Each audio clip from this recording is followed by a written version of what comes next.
जी नमस्कार, स्वागत है आपका हमारे इस डिजिटल प्लेटफॉर्म पर जिसका नाम है एडुग्राम क्लासेस। हाँ जी, 100 दिन के 100 रोजगार की कहानी को आगे बढ़ाते हैं और आज एक रोजगार की बात करें तो 2025 बहुत ही शानदार और कमाल का है उन लोगों के लिए जो तैयारी कर रहे हैं सरकारी विभाग में एक दफ्तर में काम करने की।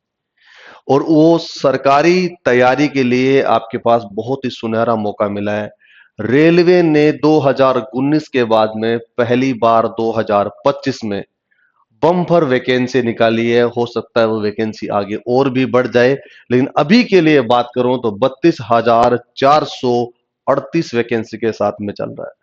और बात की जाए आपके शैक्षणिक योग्यता के आधार पर तो आपकी 10वीं अगर पास है तो आप उसे एलिजिबल हो, आप उसे भर सकते हो। उम्र आपकी 18 साल से लेकर 36 साल के बीच में है तो भी आप उसे भर सकते हो। तमाम जितनी सारी जानकारी है, उसकी योग्यता है, कैसे फॉर्म भरोगे, क्या लास्ट डेट है, इन सब के बारे में मैं आपके साथ जिक्र करूंगा। समय को ज्यादा जाया नहीं करते, चलिए मेरे साथ आइए और इसके बारे में जानिए। ये रेलवे ग्रुप डी की है। ग्रुप डी का मतलब आपके पास ग्रुप डी का चतुर्थ श्रेणी की भरनी होगी। डी का मतलब एक बार और बता दूं आपको, ये लेवल 1 से लेके 7 तक की चलेगी। आपके पास लेवल 1 का मतलब ये होगा कि इसकी जो सैलरी होगी मैं आपको बता दूं, इसकी सैलरी रहेगी 18,000 रुपए। कितने? 18,000 रुपीज इसकी सैलरी रहती है और इसके बाद आगे बढ़ती रहती है। ये गवर्नमेंट ऑफ इंडिया की है, यानी सेंट्रल गवर्नमेंट की वैकेंसी है। इसके साथ साथ में मिनिस्ट्री ऑफ रेलवेज उसको संभालता है इन चीजों के। और जो वैकेंसी आती है वो आती है आरआरबी, यानी कि रेलवे रिक्रूटमेंट बोर्ड की तरफ से वैकेंसी है।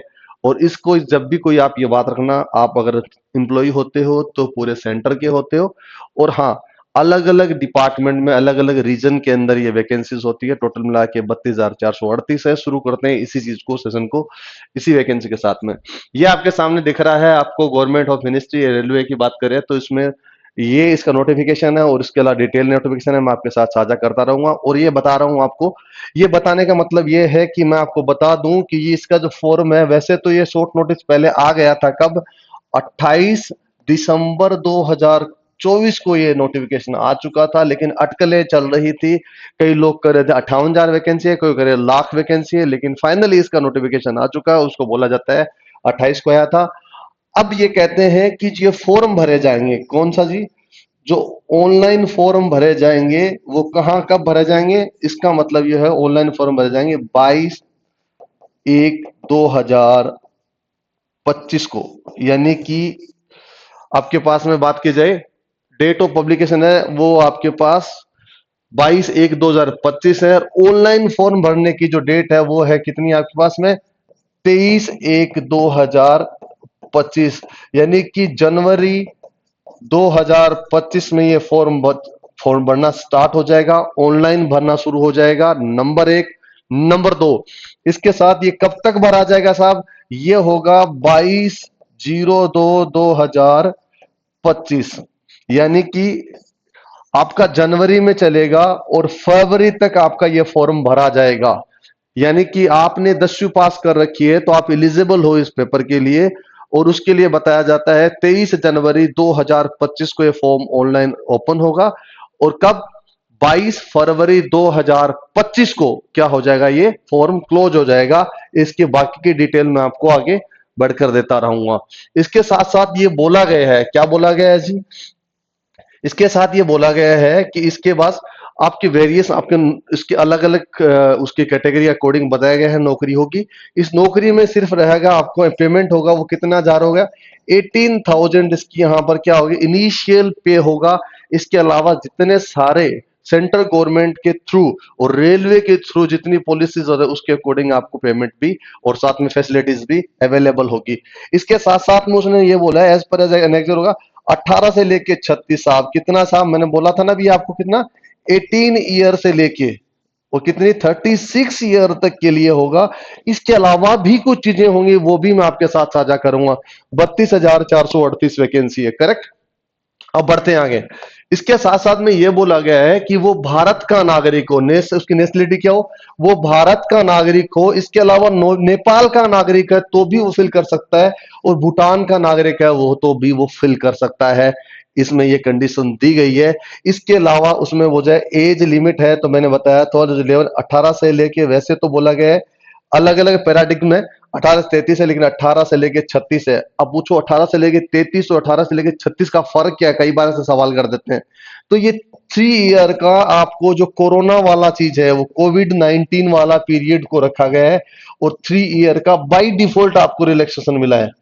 क्या मिला है? बाई डिफॉल्ट, यानी कि जिस आप यहां से कोरोना से गुजरे हो तो उसके लिए 3 साल का आपको मिला है बाई डिफॉल्ट, यानी कि 18 से लेके 36 ईयर इसकी। ठीक है। इसके अलावा क्या बोला गया है रिजर्वेशन में? लो जी, इसमें बहुत अच्छी बात क्या बोले रिजर्वेशन में।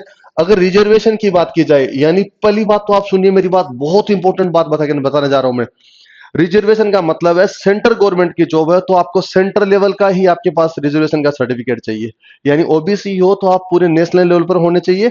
अगर आप जनरल हो तो जनरल होगा, बाकी एससी एसटी जो भी आपकी कैटेगरी है, आपको नेशनल लेवल का सर्टिफिकेट चाहिए। अगर आप रिजर्वेशन की बात की जाए तो इसमें रिजर्वेशन दिया गया है, क्या बोला गया है?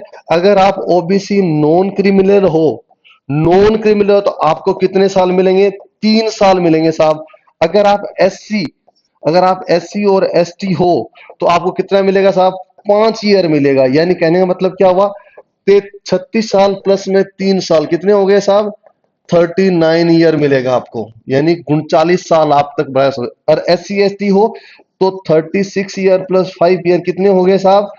41 ईयर तक आप अप्लाई कर सकते हो। याद रखना है इस बात के लिए, ये मेल और फीमेल दोनों कैंडिडेट के लिए, मेल और फीमेल दोनों कैंडिडेट के लिए है। ठीक है, ये सारे के मैंने चीज बता दी, क्लियर है। अब आगे बढ़ते हैं। और इसके अलावा क्या बोला गया? इसके अलावा ये बोला गया है, इसके अलावा कोई भी मान लो जी अगर फिजिकली हैंडीकैप्ड है, उनकी जो डिसेबिलिटीज है, उनके लिए वो ऐसा माना जाता है 10 साल तक का करीबन ये आपके पास क्या है रिलैक्सेशन मिलेगा। इस तरह से अलग अलग ग्रुप के अकॉर्डिंग ग्रुप अलग अलग आपको क्या मिल रहा है?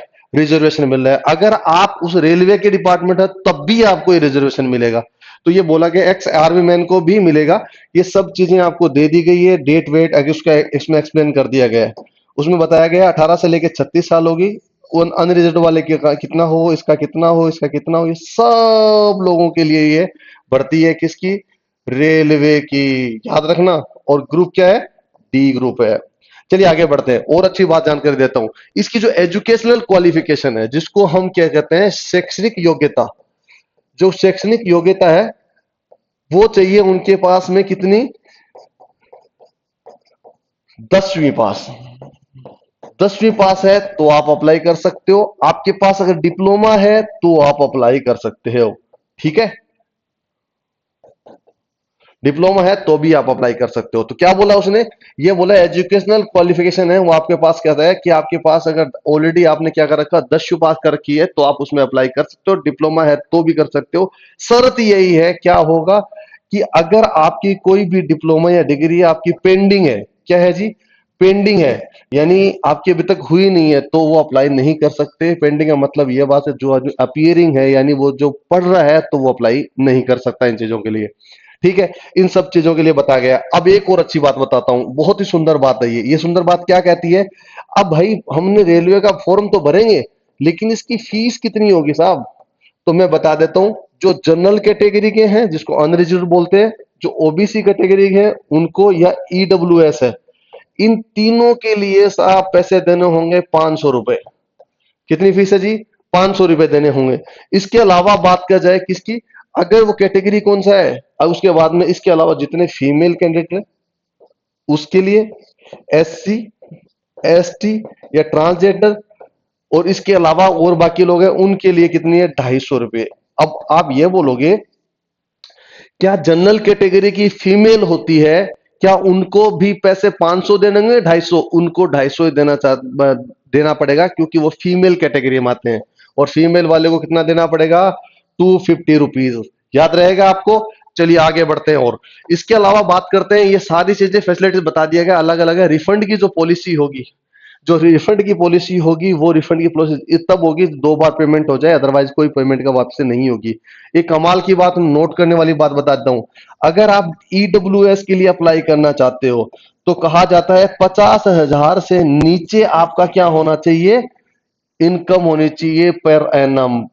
याद रहेगा आपको, कि 50,000 से नीचे में कहीं आप 80,000 हो, आप 1 लाख रुपए लगा दो तो ये ईडब्ल्यूएस नहीं माना जाएगा। तो बोला है 50,000 आपके पास होना चाहिए।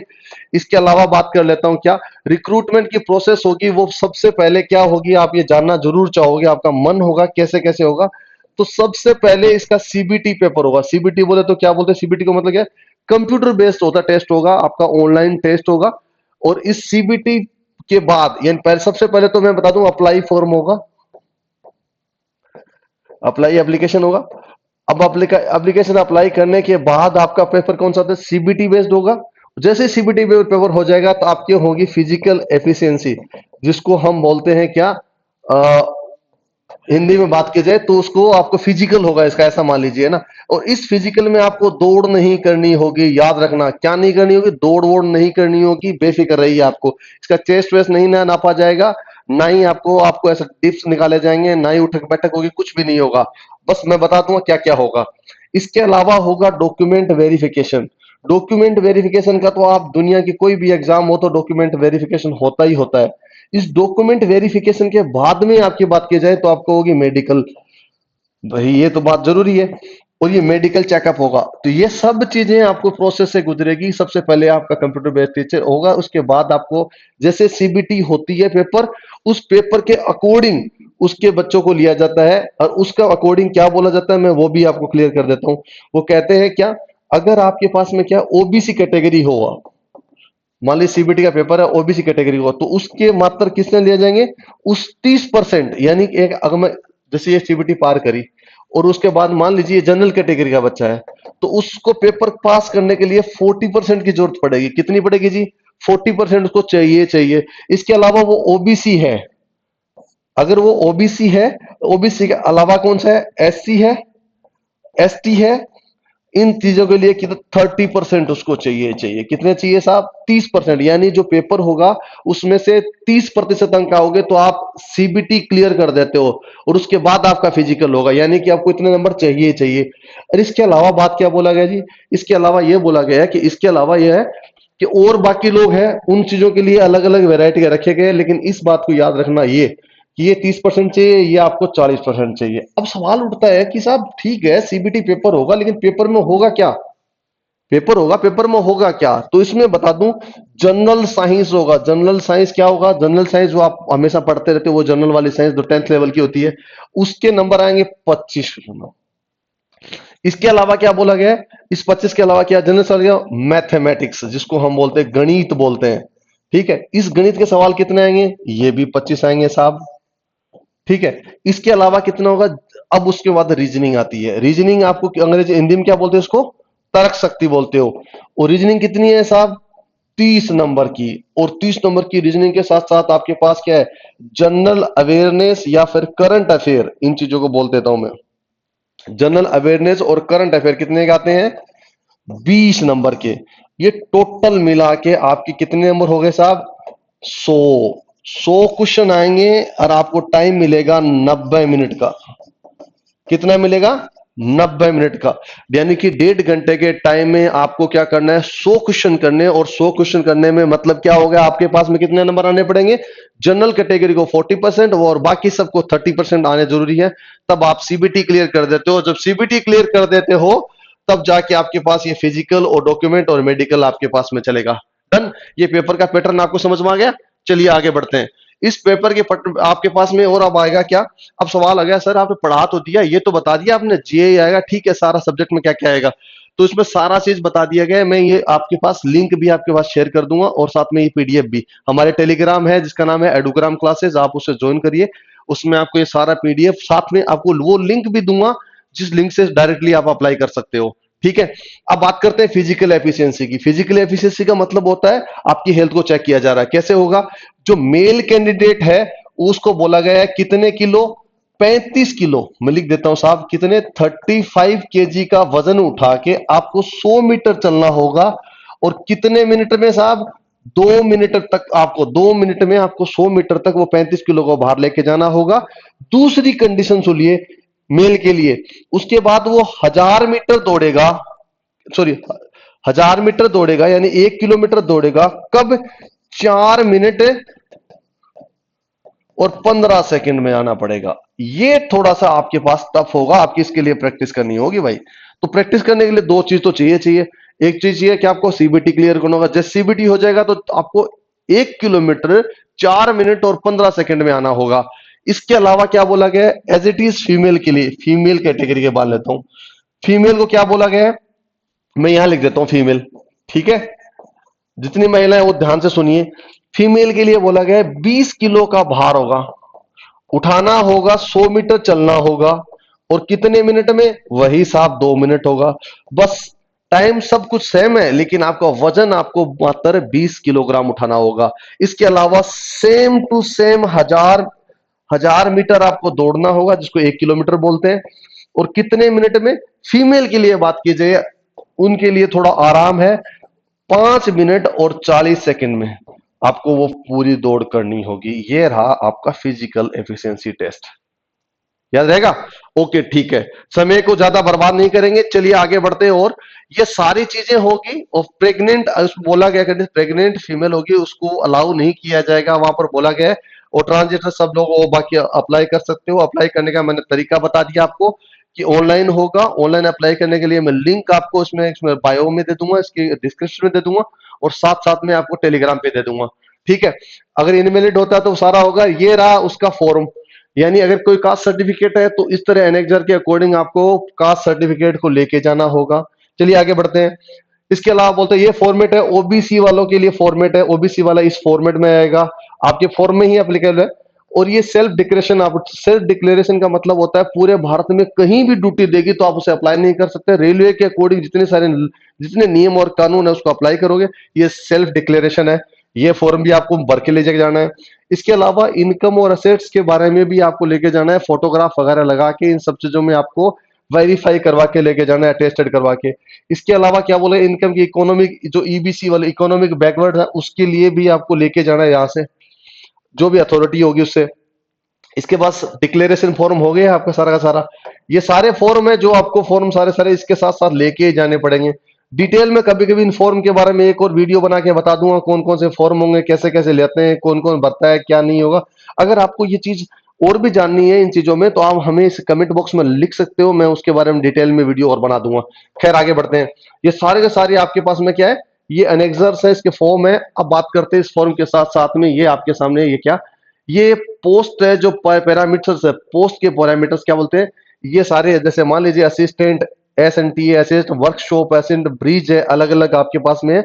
ये कैटेगरी बोला गया है, क्या है इसके पैरामीटर है, 10वीं पास हो या फिर आईटीआई के इक्विवेलेंट कोई भी आपके पास डिप्लोमा हो तो आप अप्लाई, यानी दो बात कर रहा हूं मैं, 10वीं पास हो तो भी आप अप्लाई करोगे, आईटीआई के होगे तो भी आप अप्लाई कर सकते हो। अगर आपके पास आईटीआई है तो आपके पास बहुत अच्छी सुविधा यह रहेगी कि आपको उस डिपार्टमेंट के लिए भेजा जाएगा जिसमें आपने कभी आईटीआई कर रखी है, बहुत फायदा मिलेगा।